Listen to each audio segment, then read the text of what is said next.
마태복음 7장 24절에서 27절까지 말씀입니다.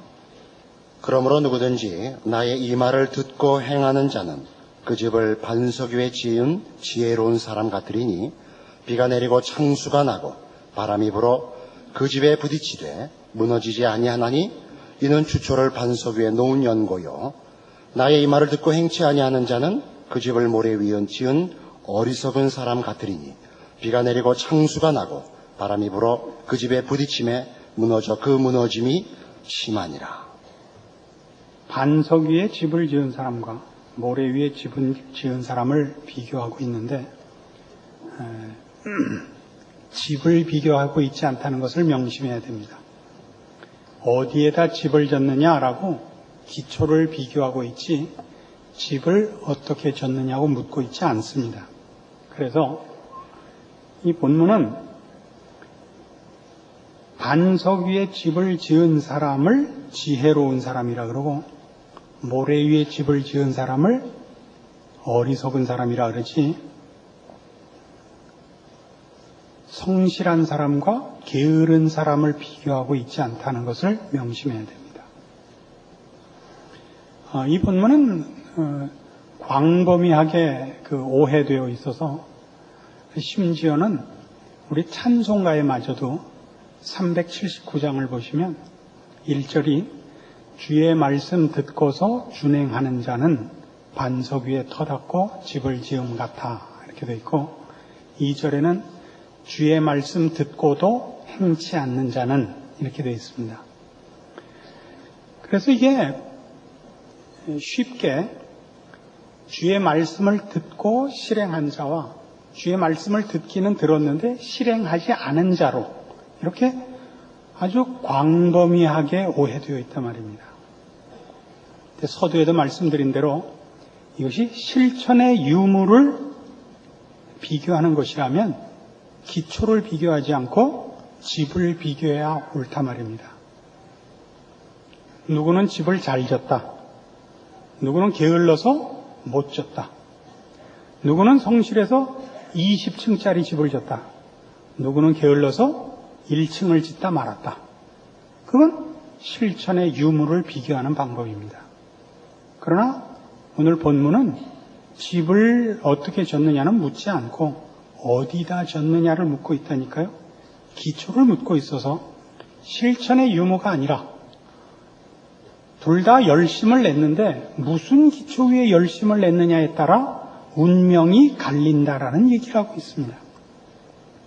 우리말 성경이 틀리게 번역한 것은 아니지만 우리가 자칫 피상적으로 이 말씀을 읽어서 보통 실패하는 것이 아닌가 싶습니다. 24절 보시면 그러므로 누구든지 나의 이 말을 듣고 행하는 자는 그 집을 반석 위에 지은 지혜로운 사람입니다. 주의 말씀을 듣고 행했다는 것은 그의 행함이 주의 말씀이라는 기초 위에 주의 말씀을 듣고 그 말씀을 기초하여 행했다는 것이고 26절 나의 이 말을 듣고 행치 아니하는 자는 말씀을 듣기는 했는데 그 다음에 행하지 않았다가 아니라 나의 말을 듣는 기초 없이 행한 자. 그러니까 나의 말을 듣고 행치 아니한 자라니 아니하였다는 부정문이 듣기는 들었는데 행치 않았다는 행함에 부정이 걸리는 것이 아니고 그의 행함이 나의 말씀을 듣고 나의 말을 듣고라는 기초가 없이 행한 것이라 해서 전체 부정문인 것입니다. 이해하십니까? 이런 생각하는 얘기를 하면 보통 다 그죠? 어련히 좋은 말씀이실 텐데 빨리 지나가라 이런 표정들을 짓는 것을 그래서 늘 벌써 15년 동안을 보고 있는 겁니다. 서두에도 말씀드린 대로 이것이 말씀을 듣고 행한 자와 듣기는 들었는데 행치 않은 자를 비교하려면 집을 비교해야 옳다고요. 비유에 있어서 집을 졌다 안 졌다 잘 졌다 못 졌다 그게 아니라 이 비유는 어디다 졌느냐라고요. 집이 무너지거나 집이 무너지지 않는 것은 집의 문제가 아니라 기초 때문이라고 비교하고 있다고요. 그 집을 반석 위에 지었기 때문에 집이 안 무너졌고, 또 하나는 그 집이 모래 위에 지어져 있었기 때문에 무너졌다 이겁니다. 그래서 서두에도 말씀드린 대로 신실한 자 혹은 성실한 자와 게으른 자를 비교하고 있지 않고 지혜로운 자와 어리석은 자로 비교가 되고 있어서 똑같이 열심을 떨었지만 잘못된 기초 위에 집을 지은 관계로 그의 열심이 그 의미가 없었다. 이렇게 되는 것이 이 24절에서 27절까지 있는 이 비유의 핵심인 것입니다. 그래서 우리는 이 비유를 놓고 무엇을 알 수 있느냐 하면 앞에 있었던 얘기, 거짓 선지자를 분간하는 문제에서 등장했던 아름다운 열매를 맺는 나무를 다시 한번 기억해야 됩니다. 아름다운 열매를 맺으면 다 되는 것이 아니라 여기 등장하는 아름다운 열매는 아름다운 나무인 필연적인 그 증표다 말입니다. 존재가 달라져야 되는 것입니다. 본질이 다른 것입니다. 아름다운 열매를 주워 모으거나 아름다운 열매를 사 모으는 싸움이 아니라 아름다운 열매를 맺을 수 있는 아름다운 나무가 되어야 하는 것입니다.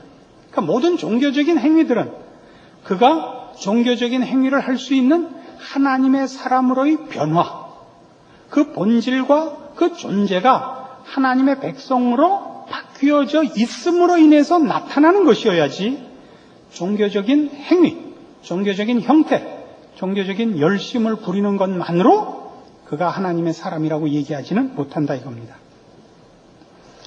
마태복음 19장에 가보십시다. 이 문제를 이해할 만한 좋은 실례가 있습니다.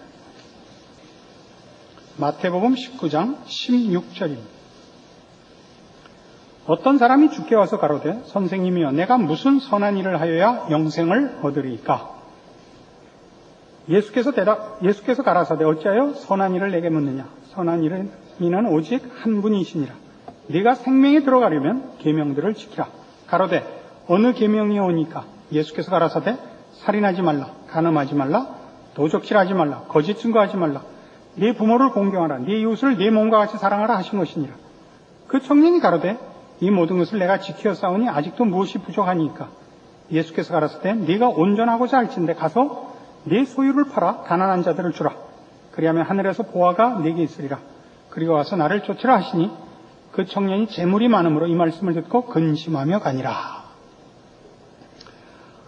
성경에서 부자들을 공격하는 것은 부한 것을 공격하는 것이 아닙니다. 이기심과 자기만을 위하는 것을 공격하는 것이지 정당한 부의 축적을 공격하는 것은 아닙니다.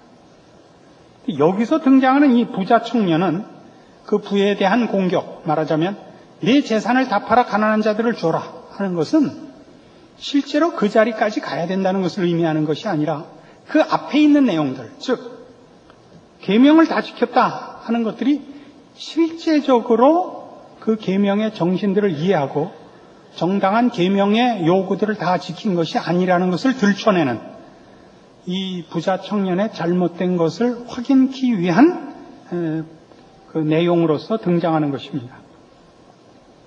살인하지 말라, 간음하지 말라, 도적질하지 말라, 거짓 증거하지 말라, 네 부모를 공경하라, 네 이웃을 내 몸과 같이 사랑하라 하는 것을 그가 다 지켰다 이겁니다. 그래서 예수님께서 그럼 내 재산을 다 팔아서 가난한 자들을 줘라.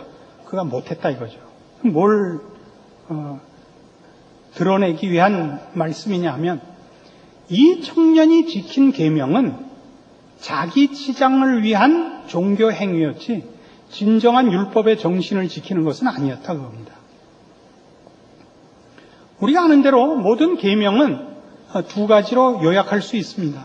첫째는 주 너의 하나님을 사랑하라 하는 것이요, 둘째는 네 이웃을 내 몸같이 사랑하라 하는 것입니다.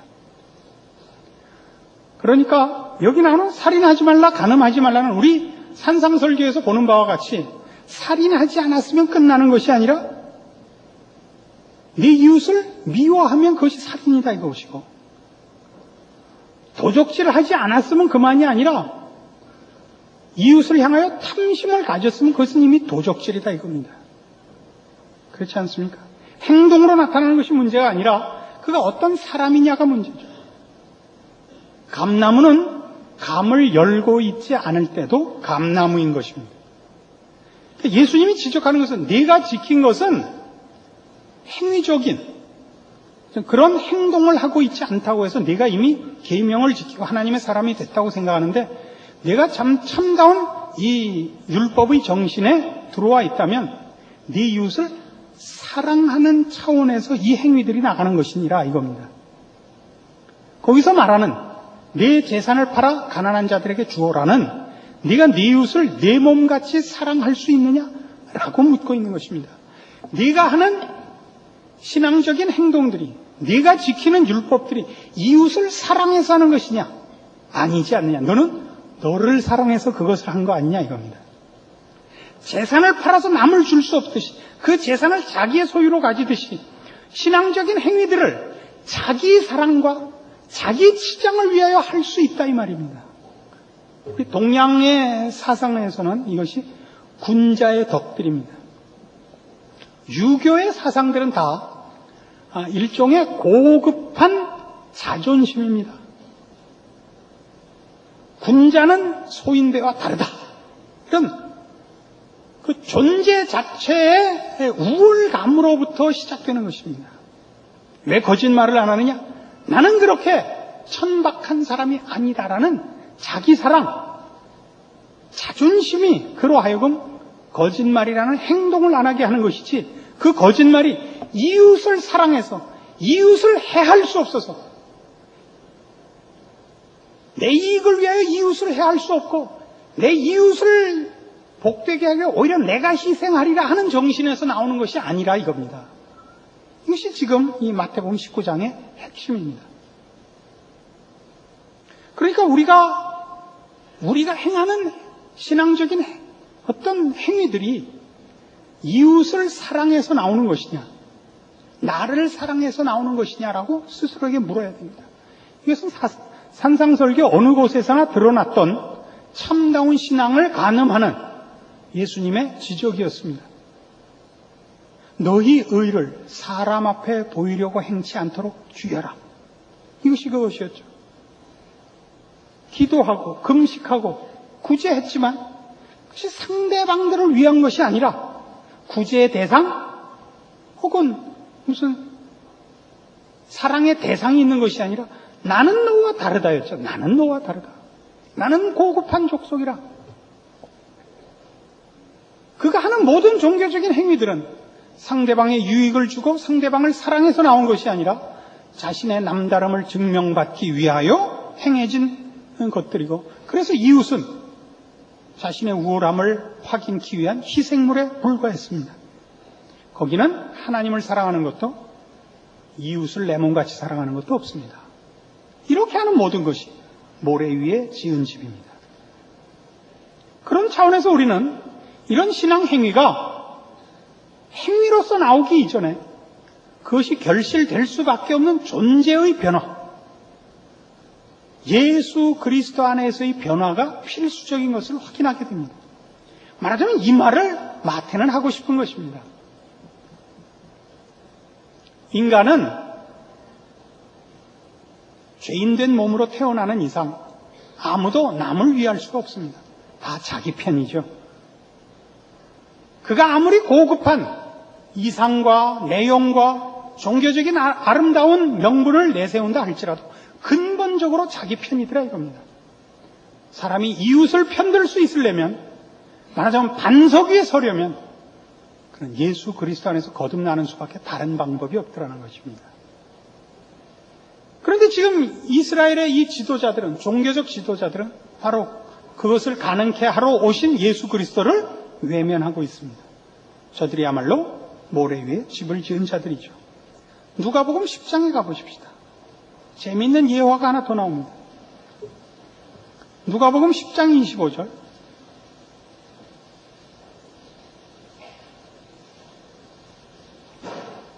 어떤 율법사가 일어나 예수를 시험하여 가로되 선생님 내가 무엇을 하여야 영생을 얻으리이까? 예수께서 이르시되 율법에 무엇이라 기록되었으면 네가 어떻게 읽느냐? 대답하여 가로되 내 마음을 다하며 목숨을 다하며 힘을 다하며 뜻을 다하여 주 너희 하나님을 사랑하고 또한 네 이웃을 내 몸과 같이 사랑하라 하였나이다. 예수께서 이르시되 네 대답이 옳도다. 이를 행하라. 그러면 살리라 하시니 이 사람이 자기를 옳게 보이려고 예수께 여짜오되 그러면 내 이웃이 누구오니까? 몇 번 인용한 적이 있는 유명한 선한 사마리아인 비유입니다. 이 사람이 예수님께 물은 건 이겁니다. 무엇을 하여야 영생을 얻습니까? 예수님께서 계명을 지켜라. 계명의 뜻은 하나님을 사랑하고 이웃을 사랑하는 것임을 이 사람이 알고 있습니다. 이 율법사가. 예수님께서 계명을 지키라 하자 이 사람이 잘난 척을 하려고 이렇게 물었습니다. 내 이웃이 어디까지입니까? 하나님은 그 대상이 분명하죠. 하나님 사랑하고 있습니다. 이웃도 사랑하렵니다. 그럼 내가 사랑해야 되는 범위, 내가 사랑해야 되는 한계를 정해 주십시오. 이것이 이 사람의 질문이었습니다. 할 수 있다는 것이죠. 예수님이 그래서 그 질문에 대한 답으로 선한 사마리아인 비유를 베풉니다. 잘 아시는 내용입니다. 36절. 네 의견에는 이 세 사람 중에 누가 강도 만난 자의 이웃이 되겠느냐? 가로되 자비를 베푼 자니이다. 예수께서 이르시되 가서 너도 이와 같이 하라. 이렇게 끝이 납니다. 분명히 이 율법사의 질문은 이웃을 사랑하기 위하여 내가 책임져야 하는 이웃의 범위, 이웃의 한계를 정해달라고 했습니다. 그걸 가르쳐달라고. 예수님의 답은 강도 만난 사람이 볼 때 누가 이웃이었겠느냐라고 질문을 바꿉니다. 다시 말하면 사랑이라는 것은 베푸는 자가 권리가 있는 것이 아니다 이겁니다. 베푸는 자가 사랑할 만한 사람을 사랑하는 것이 사랑의 책임이 아닙니다. 이미 마태복음 5장에서도 이 문제를 예수님께서 친히 가르치신 적이 있습니다. 너희가 너희를 사랑하는 자를 사랑하면 남보다 더하는 것이 무엇이냐? 이방인들도 이같이 아니하느냐? 이겁니다. 사랑이란 그것을 필요로 하는 자에게 줘야만 그것이 사랑이다 이겁니다. 조금 더 우리 이해하기 좋게 쉬운 예를 들어봅시다. 구제의 대상은 누굽니까? 누구를 도와야 됩니까? 불쌍한 사람입니다. 불쌍한 사람. 근데 교회에서마저도 구제를 해보면 사람들은 거의 습관적으로 혹은 뭐라 그래야 할까요? 본능적으로 도와줄 만한 사람을 돕자 그럽니다. 도와줄 만한 사람이라는 게 무슨 뜻이죠? 도와서 빛이 나는 사람. 도운 것이 효과가 있는 사람. 그건 구제가 아니고 투자라 그러는 겁니다. 내가 그 사람을 도와서 그 사람이 잘 돼서 내가 도와준 것이 보상을 받을 수 있는 사람을 돕겠다는 겁니다. 그래서 장학금 같은 것도 줄 때 예수 믿는 사람들이 늘 실수하는 게 이거예요. 예수 믿는 학생 중에서 주자 그래요. 거기다 그런 조건을 달면 안 되죠. 장학금은 공부에 소질이 있는데 형편이 어려운 사람을 도와주면 되는 것이고, 구제는 불쌍하고 안 된 사람 순서로 해야 됩니다.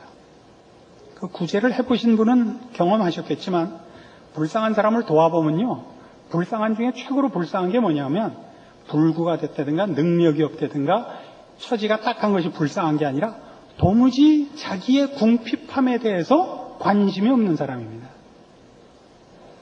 도와주면요, 도움을 받는 사람이 열심을 낼 것 같은데 전혀 그렇지 않습니다. 정말 그런 사람을 도와야 됩니다. 정말 불쌍합니다. 자신의 궁핍함에 대해서 본인이 전혀 열을 내고 있지 않습니다. 그래서 가보면 마음속에 너는 그 꼴 당한 게 싸다, 그런 생각이 들어요. 그래서 그런 사람은 안 돕게 돼요. 그러시면 안 돼요. 불쌍한 순서로 도우라고요. 그러니까 이 사랑이라는 것은 그 사랑이 필요한 사람한테 줘야 되고, 구제는 불쌍한 사람한테 줘야 되고, 모든 도움은 그 도움을 필요로 하는 사람한테 줘야 됩니다. 예수님이 한 질문은 그겁니다. 이 세 사람 중에 누가 강도 만난 제 이웃이 되겠느냐? 이겁니다. 이 사람,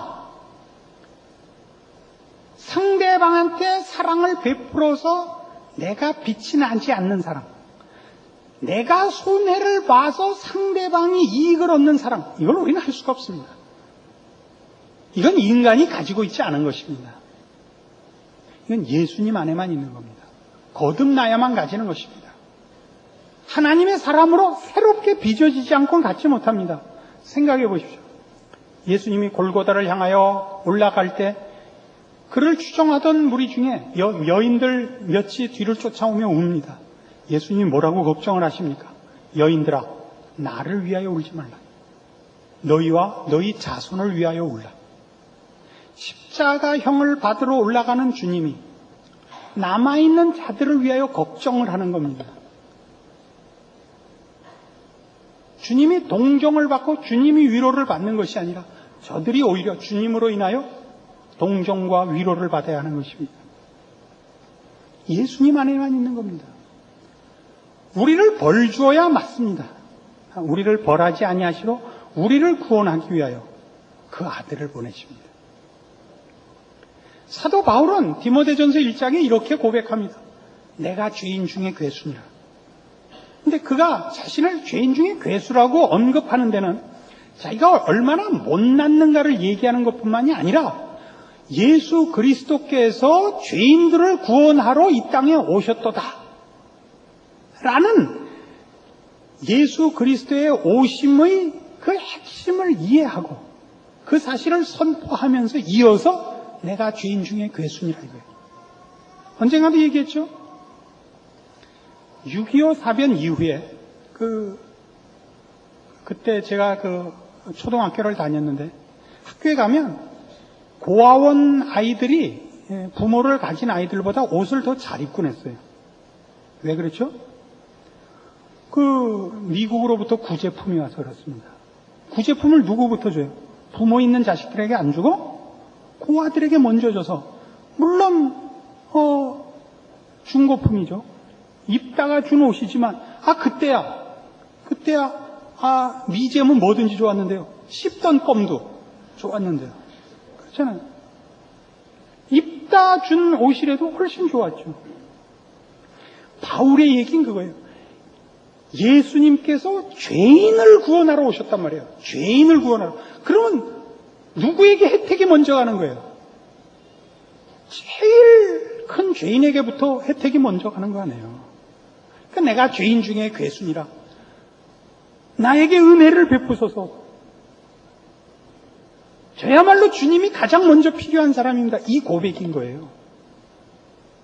그러니까 우리 모두가 말하자면 반석 위에 집을 지으려면 이 예수, 그리고 그 안에서 빚어져 그의 성품을 받기 전에는 우리는 아무도 참다운 신앙의 열매를 맺을 수가 없는 겁니다. 왜냐하면 예수 그리스도로 말미암지 않고는 반석 위에 설 수가 없고, 우리 모두가 아름다운 나무가 돼야만 아름다운 열매가 맺히는 거란 말이에요.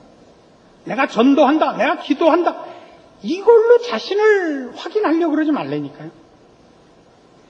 한국교회의 어려움은 아름다운 열매를 맺는, 기도나 전도나 구제가 열매 맺는 그런 나무가 되는 것보다 그런 열매를 많이 모은 자를 너무 우위에 두는 잘못된 평가를 하고 있다고요. 우리 모두가 신경 써야 하는 건 이거예요. 예수님을 구주로 삼고 그분으로 말미암아 거듭나서 하나님의 자녀가 되어 새 사람이 되는 거예요. 그리하여 아버지를 닮고 예수 그리스도를 보내사 그 안에서 새롭게 빚은 사람으로, 하나님의 사람으로 존재하여 그 새로운 존재가 만들어내는 것, 그것이 신앙이라고요. 그러니까 우리의 전도와 우리의 기도와 우리의 무슨 구제와 사랑, 이런 것들은 우리 존재가 가지는 필연적인 어떤 행위들인 거예요. 그게 말하자면 반석 위에 지은 집입니다.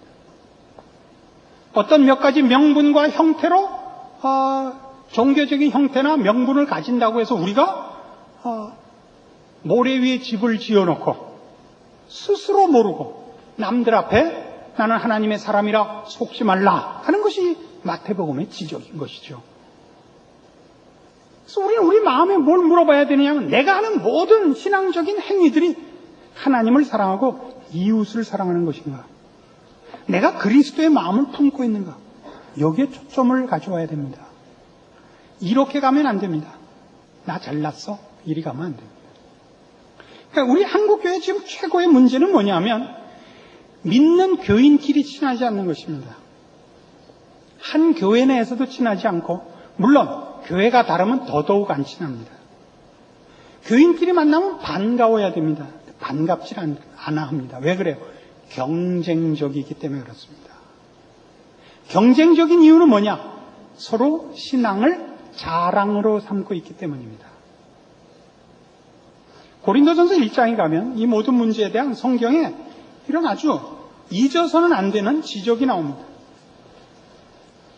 신약성경 264페이지 고린도전서 1장 26절입니다. 형제들아 너희를 부르심을 보라. 육체를 따라 지혜 있는 자가 많지 아니하며 능한 자가 많지 아니하며 문벌 좋은 자가 많지 아니하도다. 그러나 하나님께서 세상의 미련한 것들을 택하사 지혜 있는 자들을 부끄럽게 하려 하시고 세상의 약한 것들을 택하사 강한 것들을 부끄럽게 하려 하시며 하나님께서 세상의 천한 것들과 멸시받는 것들과 없는 것들을 택하사 있는 것들을 폐하려 하시나니 이는 아무 육체라도 하나님 앞에서 자랑하지 못하게 하려 하심이라. 그러니까 우리가 하는 신앙적인 행위들은 다 나는 너와 다르기 때문에 이런 일을 할 수 있다라는 생각을 가져오게 하면 그는 모래 위에 집을 지어놓은 것입니다. 우리가 하는 신앙의 모든 내용들은 다 우리 안에서 출발한 것이 없습니다. 이게 그 얘기입니다. 형제들아 너희를 부르심을 보라. 육체를 따라 지혜 있는 자가 많지 않고 능한 자가 많지 않게 하고 문벌 좋은 자가 많지 않다. 세상에 미련한 것들을 택하고 미천한 것들을 들어쓴다 이거예요. 왜 그러죠? 그 사람이 만든 것이 아니다를 증명하기 위해서. 그 대표적인 예가 목사들입니다. 하나님이 목사를 결코 똑똑한 사람을 능력 있는 사람을 부르지 않습니다. 목사들은 다 못난 사람을 씁니다. 저희 시대에는 뭐 있었죠? 대학 입학 시험 볼 수 있는 자격을 주는 시험이 있었죠. 하루 오래돼서 잊어먹었는데 예비고사가 있었어요. 그때 대부분의 신학교들은 예비고사와 상관없이 학생들을 받았어요. 그래서 할 수 없이 대학은 가야겠고 그래서 일반 대학을 못 가서 신학대학을 가서 마지못해 목사가 된 사람들이 수두룩해요. 내 이름을 다 나열할 수가 없어요. 너무 많아요. 왜 그런다고요? 그가 증거하는 것들이 자신의 사상이 아니다 말이에요. 그는 그런 사상을 만들어낼 만큼 똑똑하지 않단 말이에요. 박동준 목사라고 내가 이름은 못 밝히겠지만 벌써 이렇게 딱 보면 머리 큐가 2자리구나. 우리가 알 수 있단 말이에요. 왜 그런다고요? 그 사람이 만든 거 아니라고요. 그 사람이 회심을 일으키고 있지 않다고요. 그 사람이 어떤 복을 주는 거 아니라고요. 하나님 그 사람을 쓰더라 말이죠. 그 사람은 하나님 손에 붙잡힌 지팡이에 불과하다 말이죠. 그래서 우리가 우리의 신앙생활을 하면서 어떤 것을 하든지 그게 자기 치장으로 오고 자기 자랑으로 오면 틀리고 있는 것이고 모래 위에 서 있다는 것을 확인해야 됩니다. 우리의 모든 자랑은 우리 안에서 출발한 것이 아닙니다. 그게 30절 이하입니다. 너희는 하나님께로부터 나서 그리스도 예수 안에 있고 예수는 하나님께로서 나와서 우리에게 지혜와 의로움과 거룩함과 구속함이 되셨으니 기록된 바 자랑하는 자는 주 안에서 자랑하라 함과 같게 하려 함이니라. 우리가 가진 모든 기독교 신앙의 내용들은 다 예수 그리스도 안에서 얻은 것이요. 그리스도로 말미암아 시작된 것입니다. 우리가 그 근원이 된 것이 없습니다. 우리가 그의 사랑을 입었고 우리가 이제 그 사랑을 줘야 됩니다. 거기는 우리의 자랑은 없습니다. 우리는 심부름꾼입니다. 고아원에 1억 전달하러 간 심부름꾼입니다. 그래서 주인한테 돈 받아서 고아원에 갖다 줬죠. 내가 주는 거 아닙니다. 댕댕거릴 거 없습니다. 전달하는 겁니다. 그래도 대접받죠. 좋은 일에 일꾼이 되었기 때문에 대접을 받는 것이지 우리가 잘났거나 우리가 그 돈을 만들어서 대접을 받는 것 아닙니다. 그걸 전하라고 하는 겁니다. 여러분들이 가진 모든 것, 여러분들이 자랑하고 싶어하는 그 모든 내용은 받은 것이요. 나누라고 여러분에게 맡겨진 것입니다. 사랑이 없고 남에게 주고 싶어 하지 않는다면 여러분은 모래 위에 서 있는 것입니다. 거기서 틀리면 여러분은 그리스도 예수를 근거로 하여 여러분의 신앙을 갖고 있지 않은 것이 됩니다. 우리가 예수를 믿는다 하는 말, 우리가 하나님의 자녀라 하는 말이 갖는 의미와 그 책임과 그 위치와 겸손과 충성으로 가야 하는 것과 또한 우리가 맡은 그 일이 은혜와 기적과 사랑의 임무라는 것을 인하여 그런 차원에서만 자랑해야 한다는 것을 안다면 우리들의 신앙은 더욱 빛이 나고 더 많은 열매를 맺고 더 많이 하나님의 영광이 드러나고 더 많은 이웃들에게 그 은혜를 나눌 것입니다. 이 분명해야 될 우리 신앙의 기초, 자세, 원칙, 순종과 겸손으로 가야만 하고 그래서 일어나는 예수를 믿는 자녀를 통하여 일으키시는 하나님의 기적, 여러분 스스로 목도하시고 누리시는 참다운 신자의 삶을 살기 바랍니다. 기도하십시다.